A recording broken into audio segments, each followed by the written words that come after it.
বেশি পড়লেই কি বেশি মার্ক আসে? এই দুইটা স্টুডেন্ট ছিল, দুই বন্ধু ছিল, তারা হচ্ছে সাগর এবং প্রতীক। সাগর ছিল হচ্ছে ইন্টেলিজেন্ট, কিন্তু প্রতীক একটু অ্যাভারেজ বাচ্চা ছিল। হঠাৎ একদিন সাগর ক্লাসে তাড়াতাড়ি আসলো এবং ক্লাস শুরু হয়ে গেল। প্রতীকের আসতে একটু দেরি হচ্ছে, এমন সময় স্যার প্রশ্ন করছে, সাগর বোর্ডে একটা প্রশ্ন দিয়ে বলতেছে এই প্রশ্নটার উত্তর দাও। কিন্তু সাগর অনেক চেষ্টা করলো, কিন্তু চেষ্টা করেও সে উত্তর দিতে পারলো না। সে চিন্তা করতে থাকলো এই প্রশ্নটা কিভাবে সলভ করা যায়। টিচার প্রথমে বলে দিয়েছিল যে এটা হচ্ছে এই স্কুলের সবচেয়ে কঠিন প্রশ্ন। স্কুলে আমি যতদিন পড়াই ততদিন ধরে এই প্রশ্নটা করি সব স্টুডেন্ট, যে স্টুডেন্টরা ভালো পারে তাদের, কিন্তু কোনো স্টুডেন্ট আজ পর্যন্ত এই প্রশ্নের উত্তর দিতে পারে নাই। কিন্তু আর সাগরও পারলো না। হঠাৎ এমন সময় প্রতীকের দেরি হয়ে গেছিল, প্রতীক ক্লাসে প্রবেশ করলো। ক্লাসে প্রবেশ করার পর এবার প্রতীক বলতেছে, স্যার আপনি কি একটা প্রশ্ন ধরতে চাইছিলেন? এবার স্যার ব্ল্যাকবোর্ডে দেখালো এই প্রশ্নটার উত্তর দিতে পারলে তোমাকে এই পুরস্কার দেওয়া হবে। প্রতীক দেখা গেল খুব সহজেই প্রশ্নটার উত্তর দিয়ে দিয়েছে। সবাই তো অবাক, কিভাবে ফার্স্ট বয় সাগর পারতেছে না কিন্তু প্রতীক কিভাবে দিল।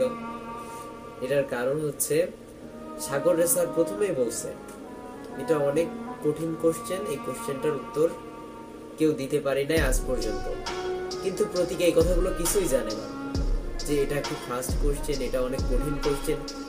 প্রতীক ভাবছে সিম্পল যেমন কোশ্চেন করে ক্লাসে তেমনই কোশ্চেন হয়তো।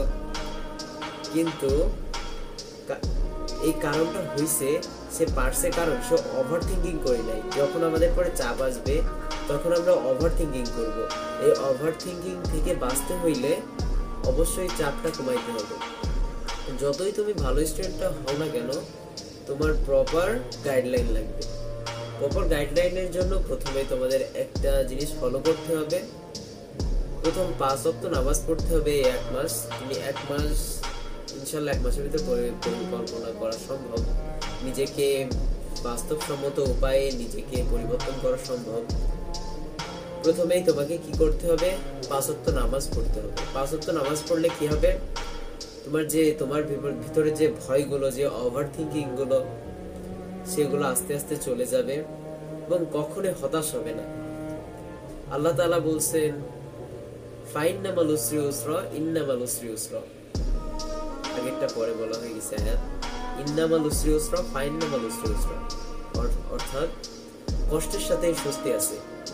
কষ্ট করবা, ইনশাআল্লাহ তুমি তোমার বেস্ট ফলাফল পাবা। কষ্ট করবা না, তুমি তোমার বেস্ট ফলাফল পাইবা না। হাই ব্রো, যদি ভিডিওটা ভালো লাগে লাইক কমেন্ট সাবস্ক্রাইব করে দিও, বন্ধুদের মাঝে শেয়ার করো। এটা হচ্ছে আমার চ্যানেলের আমার প্রথম ভিডিও। By boss.